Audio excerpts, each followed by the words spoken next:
Hello there, and welcome once again to The Verdict. Mick Cornett with Kent Meyers. We're here every week meeting interesting people and dealing with topical issues. And today we're going to welcome in a woman who's an entrepreneur of sorts right here in Oklahoma, and she's hiring people around the country. Well, she is, and she's also a very good lawyer and associated with her firm, and I'm very proud of that fact.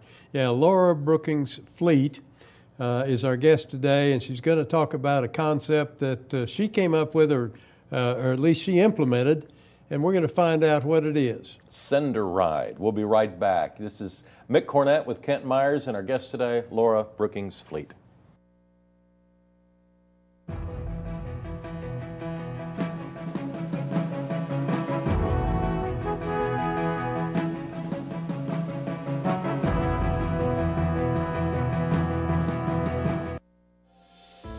Right now, 6 feet can feel like a long ways away. But from 6 feet, we can still smile at each other. From our doorways and our stairways, from opposite sides of the street and opposite sides of the country. Through fear and frustrations, we can remind each other that we are still here for each other. Because we can still smile at each other. And we're not going anywhere.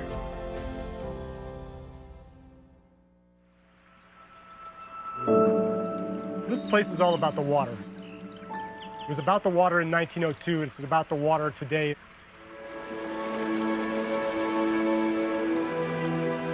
People came from all over the country to bathe in these waters, to drink this water.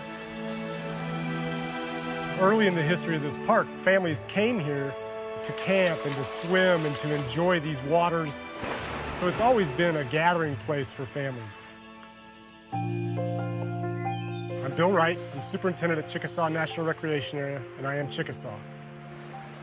The Chickasaw Nation recognized that statehood was coming, and the Chickasaw wanted to preserve this area, so they transferred this area back to the federal government in 1902. In 1906, it became the 7th national park in the system. This is my favorite spot in the world. Gosh, my earliest memories in my life were of this park. My grandfather was a park ranger here. He was really the biggest influence on me becoming a park ranger. To come home, to be where my roots are, to come full circle in a career, and then to be back where my heritage comes from as part of the Chickasaw Nation. It's hard to put that all in words, but it's a phenomenal time for me to be back here. Oh, I have the best job in the world. There's no question. See more stories about the Chickasaw people at profilesofanation.com.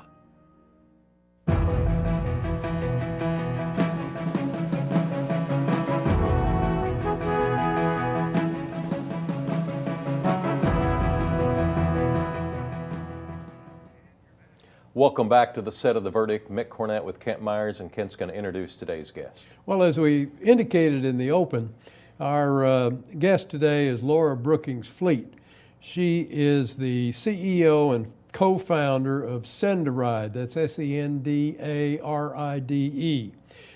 She started that in 2018. A little background on Laura. She did her undergraduate work at Midwestern State University in Wichita Falls, Texas. She did her law work at Oklahoma City University. She has been involved in the healthcare industry for many years. She has been with Dunleavy, our firm, and we've been associated together for just about 15 years. In 2018, the idea of SendaRide came to fruition and has just been going gangbusters since then. So we're really pleased to have Laura join us today. Laura, good to see you again, and thanks for being with us. Thank you very much. I appreciate the opportunity to speak with both of you. Well, Laura, let's, we've probably got a lot of viewers who are not familiar with your venture. So why don't you just start off by giving us the pitch. What is SendaRide? SendaRide is non-emergency medical transportation. It's booked either through an app or through a website or by calling our 1-800 number. It allows you to book a ride for yourself or someone else. And it's door-to-door transportation that's concierge, meaning it's matched to the needs of the rider. So in other words, if a person needs help just getting from their house to the vehicle, that help would be provided, or if they need help once they arrive at the medical center, that help would be extended too? Absolutely. The notion is that I experienced trouble getting to medical appointments myself, and part of the problem was getting from the door of my house to the vehicle, and then getting from the vehicle into rehab. So it is definitely door to door and concierge, meaning, for example, if you have children accompanying you, we're going to make sure we send a vehicle that can accommodate the number of children with you. If you have a collapsible wheelchair, we'll make sure that we send a vehicle that can accommodate your wheelchair. You know, a lot of people have an idea. This is an idea that you got funding and did something with. So how did you take your idea and what did you do as the next step to get to where you are now? Well, I think similar to other entrepreneurs, my idea came to me out of a sense of frustration for not being able to find a solution to a problem. So as you both alluded to, I had a very happy career practicing law as a lobbyist at the state capitol, and didn't have any intentions of going off of that track.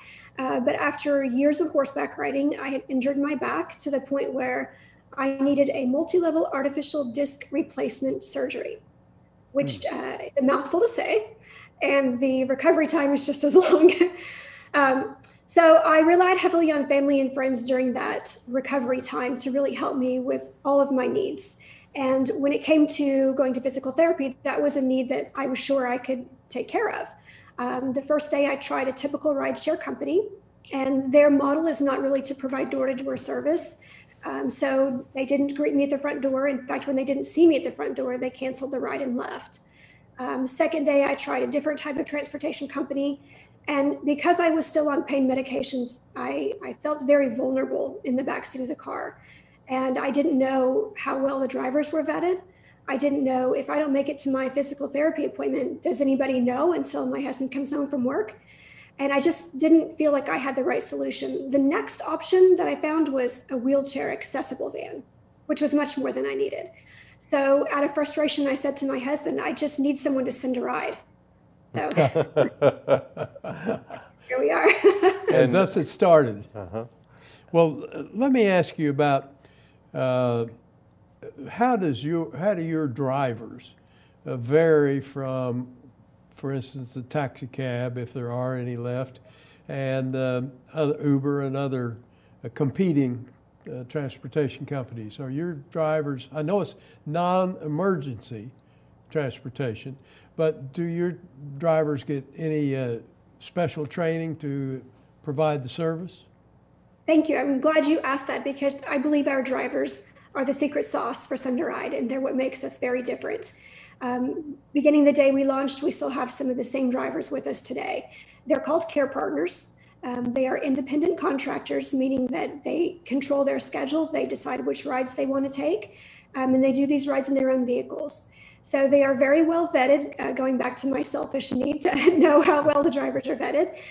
They go through an extensive background screening. They have to be 25 years of age and have a 4-door vehicle. Many of our drivers, because of what we do, are social workers, case managers, nurses' aides.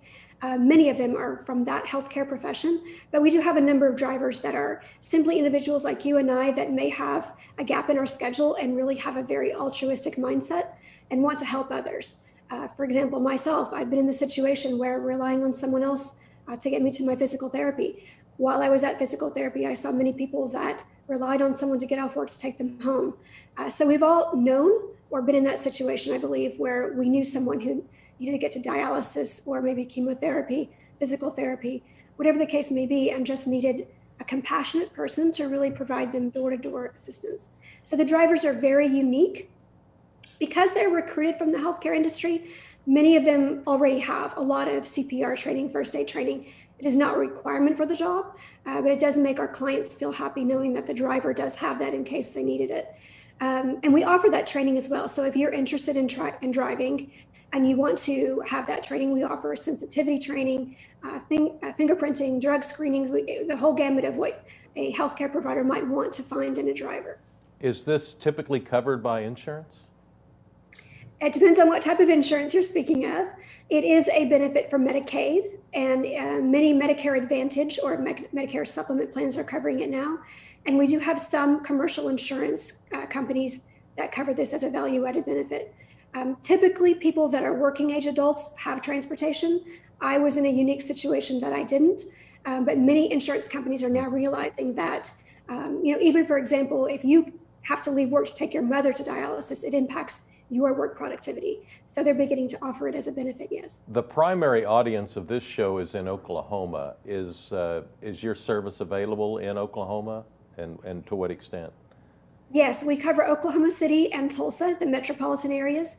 Because our drivers are using their own vehicles, we found that providing the service in the rural communities was a little bit different of a sell, because those communities haven't been as experienced with Uber and Lyft, which is who really blazed the way for our model. So it's a little bit difficult to recruit drivers in the rural communities. But we do offer services in Oklahoma City, surrounding metropolitan areas, so Guthrie all the way to Norman, Purcell, and Tulsa similarly. And then you mentioned we're growing like gangbusters. We are also providing services in all the metropolitan areas of Texas. We recently expanded to Florida, Kentucky, and Tennessee. Wow. Does that require individual licensing in those states of some sort? It requires SendaRide to have a license, you're correct. The drivers have to have a driver's license and then credentialed through SendaRide, but we are uniquely positioned to have a license and a particular line of insurance to cover our service. How do you find partners in these places? Healthcare industries or philanthropic interest, however the first entry is made. How do you find that? And is there any anecdotal experience you can tell us about people who were so grateful to have SendaRide come in? Yes. To answer your first question, we do recruit from the healthcare industry. So we try to partner with nursing associations and retired healthcare workers. But it's not exclusive to those individuals. We have a number of school teachers that drive for SendaRide. We have firefighters that do this on their days off. And we have just individual parents that want to provide a little extra income. While we do recruit from those organizations, we find that word of mouth is probably the most valuable way of introducing people about SendaRide. So we do pay our current care partners for referrals to other like-minded individuals that really want to provide a compassionate service to their community. Laura Fleet is the CEO of Senda Ride, an Oklahoma-based company, but now expanding throughout the United States. We'll have more with Laura when we return. You're watching The Verdict.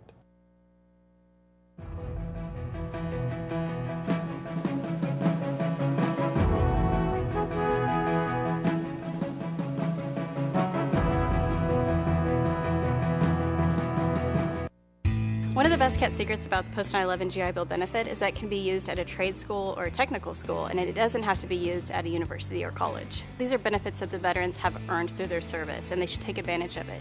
Veterans really need to understand that there are many resources offered by the Oklahoma Department of Veteran Affairs. They're there to help you find the right school for you, the school that will help you and your family make great steps into your future. OU Law has a history and heritage that are unparalleled. At the University of Oklahoma College of Law, we empower our students to pursue the career of their dreams. We have the highest U.S. News ranking ever achieved by an Oklahoma law school. We are the first law school in the country to launch a college-wide digital initiative. And this year, our competition teams rank #2 in the nation. OU Law, generations of excellence, limitless possibilities.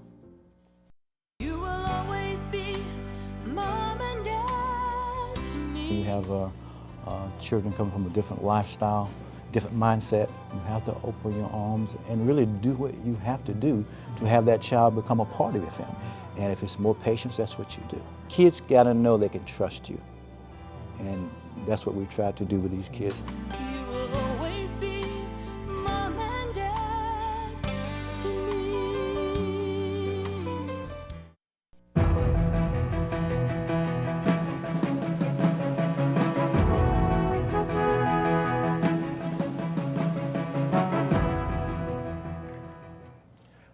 Welcome back to the set of The Verdict. Mick, Cornett, and Kent Meyers, and our guest is Laura Fleet. She's the CEO of SendaRide. Kent, where do you want to go from here?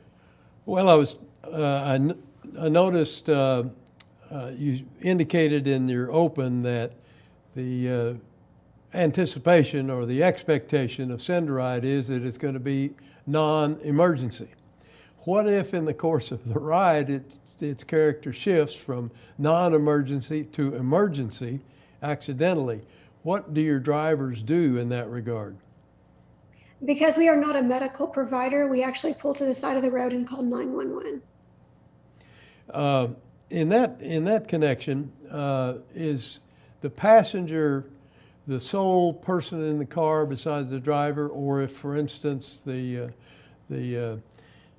patient wants to have their spouse join them going to the medical appointment, do you accommodate that as well?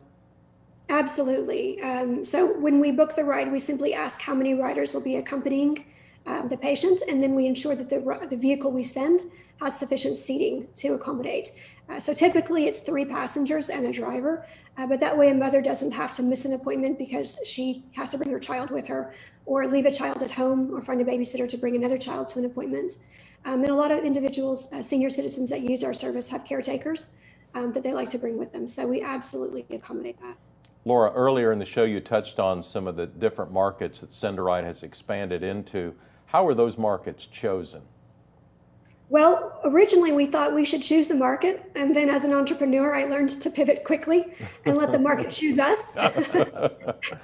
So those markets actually, we launched in them because we had people with needs and, for example, contracts with health systems that came to us and said, there's nothing like this in our city or our state. Would you launch here and we'll give you a contract to provide services for our health system? And we just experienced, a worldwide health issue in COVID. How did your company adapt, and did COVID put restrictions, or did it enhance the need for your service, or did it slow it down? Well, I think like many other companies, it slowed it down significantly because we're a transportation company and people were asked to stay home. And many of our riders are elderly, vulnerable, and frail, which is the exact population that was advised to stay home. So we did take a significant hit in ridership. We quickly pivoted. Again, there's that word that all entrepreneurs know. We pivoted to a courier service, and we called it Send the Love instead of SendaRide. And we partnered with Regional Food Bank. We partnered with schools to provide meals to those who were unable to get out and were still at home. We also provided transportation, or rather courier services, to get prescriptions to individuals, groceries, medical supplies. So we quickly found a way to get the needs to those that were not able to leave their home. What has been your experience in growth? Do you have any growth goals, and are those being met in these trying times, or is that a strain on growth? Well, 2019, we had great aspirations for very quick growth. At that point, we were growing about 300% per year. And 2020, while we didn't shrink, we actually had greater revenue in 2020 than 2019. We've already seen first quarter of 21 that we have already grown 60% in just the first quarter. So we are growing pretty rapidly. It's a need that's unmet in the industry, actually in the communities. Everything from transportation to and from church on Sunday morning.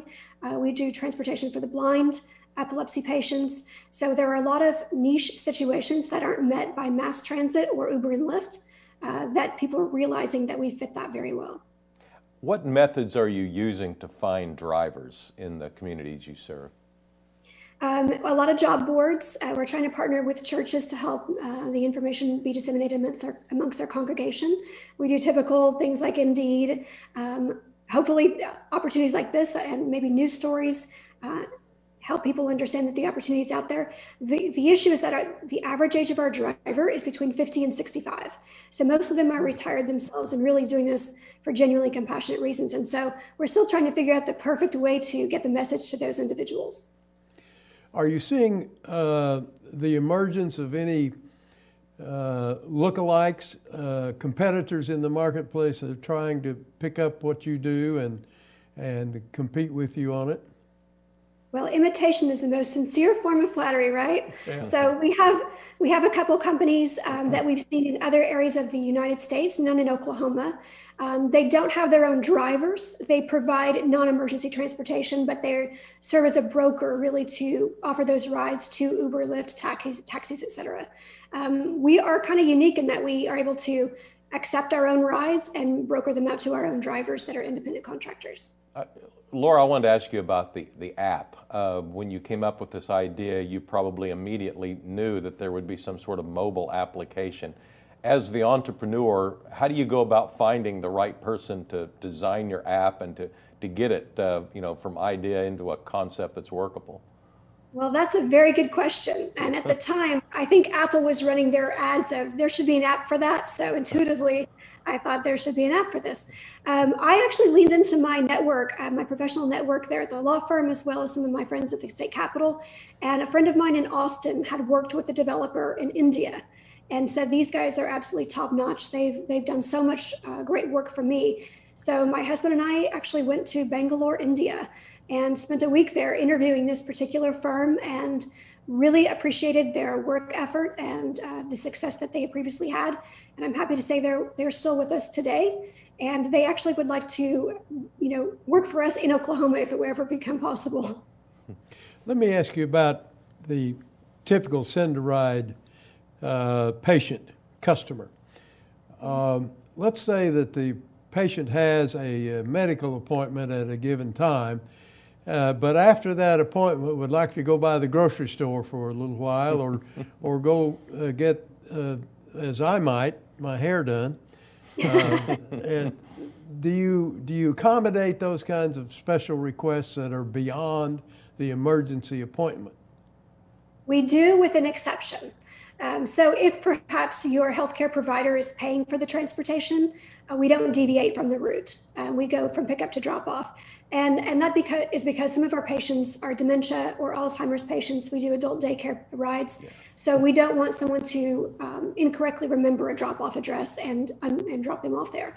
But if the individual is paying for the ride themselves, they're the complete master of their domain, and they can dictate where the ride begins and ends. So it depends on who's actually paying for the ride. What impact did the ice storm that we endured for a week or so have on your business short term? Well, as you heard, the 5 states we're in, 4 of them shut down for about a solid week because of the ice storm. Wow. So it had a terrible effect on us. We still did provide rides for dialysis. We had about a half a dozen to a dozen drivers that had vehicles that were able to traverse those icy roads and felt comfortable doing so. So we were able to make sure those people got to life-saving appointments that they could not miss regardless of the weather. Laura, as the CEO, what's on your dashboard? What sort of data do you look at every day to see how your company is doing or performing? Number of rides, obviously, and how quickly we can fill those rides. And we also are very proud of our 4.95 out of 5-star rating for all of the rides that we do based on riders and clients rating the rides.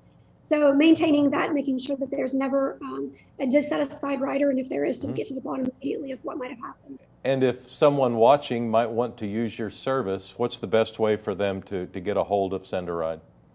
So SendaRide.com, SendaRide.com. If you'd like to drive for us, there's a button in the top right corner that simply says Drive for Us, and that helps you get started. It also has our 1-800 number if you want to book a ride. And if you'd like to do so through the app, then go to the App Store and download the SendaRide app. Laura Fleet is the CEO and co-founder of SendaRide. Thanks so much for being on the show. Yeah, thanks. Good to see you. Thank you very much. I appreciate it. Kent and I will have a final word when we return.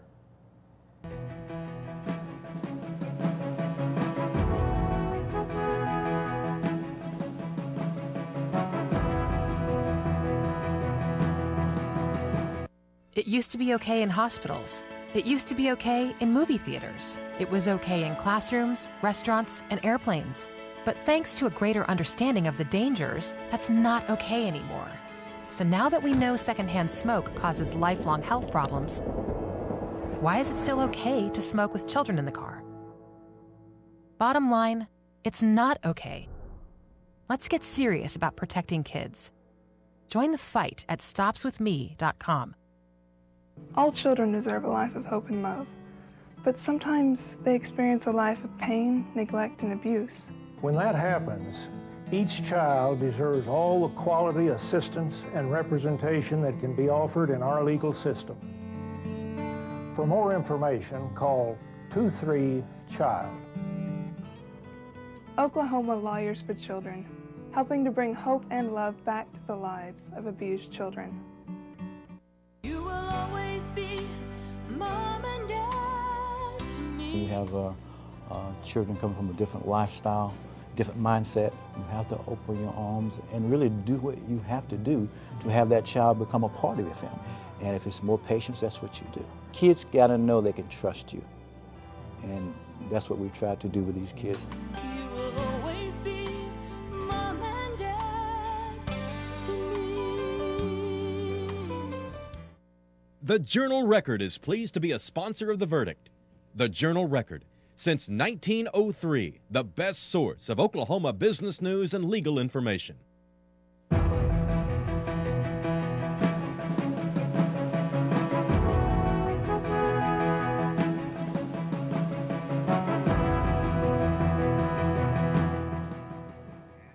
Welcome back to The Verdict. Mick Cornett with Kent Meyers. Our guest on today's show was Laura Fleet, the CEO of Senda Ride. Yes, known Laura for a while, and she has been with our firm, as I said, for 15 years. She combines a skill set that is perfect for this job. She's a very outstanding lawyer in her own right.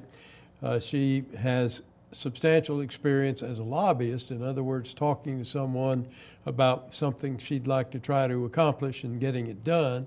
And so those skills have been very valuable to her, I'm sure, in getting SendaRide off the ground. And finally, she has the spunk, if you will, to get up and get it done and bring an idea to fruition. Dealing with regulations, dealing with contracts. And I love the story. She just turned to her husband and said, I just need someone to send a ride. Yeah. I mean, gosh, what a great story that is. We have a couple of websites to let you know about. First of all, you can reach Laura and her company at SendaRide.com, SendaRide. And we have a website, theverdict.tv, so tell us about a guest you'd like to see or a topic you'd like to see us discussed. That's going to do it for this week's show. For Kent Meyers, I'm Mick Cornett. I want to thank Laura Fleet for being on our show, and we'll see you next week.